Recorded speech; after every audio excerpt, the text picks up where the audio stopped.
Fil-korp tal-ġudikatura, partikolarment fl-ogħla faxxa dik tal-imħallfin, hemm diżappunt tal-fatt li filwaqt li qiegħed ikompli jiżdied b'mod qawwi x-xogħol fost l-imħallfin, ftit li xejn jidher li hemm rieda mill-gvern li jtaffi dan il-piż. Hekk żvelat il-Gazzetta l-Mument fejn ngħid li jekk il-kumplament tal-ġudikatura u suppost li jkun ta' 24 persuna bil-ħatra tal-Prim Imħallef Joseph Azzopparti f'nofs din il-ġimgħa, l-att ta' mħallfin li qed iservu issa niżel għal 19. Dawn qed ikollhom iservu f'diversi stanzi, iżda fil-verità qiegħed ikollhom jassumu xogħol ta' kollegi tagħhom.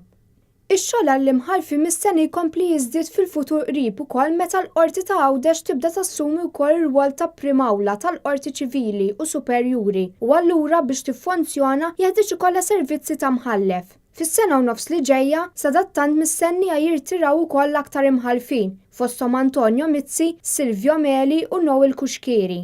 Dawn wara li matul l-aħħar xhur diġà rtiraw numru ta' mħallfin oħra. Nies qrib il-ġudikatura li matul din il-ġimgħa tkellmu mal-Mument fissru li s-sitwazzjoni fost l-imħallfin qed issir waħda mhux aktar tollerabbli minħabba l-volum dejjem jiżdied tax-xogħol.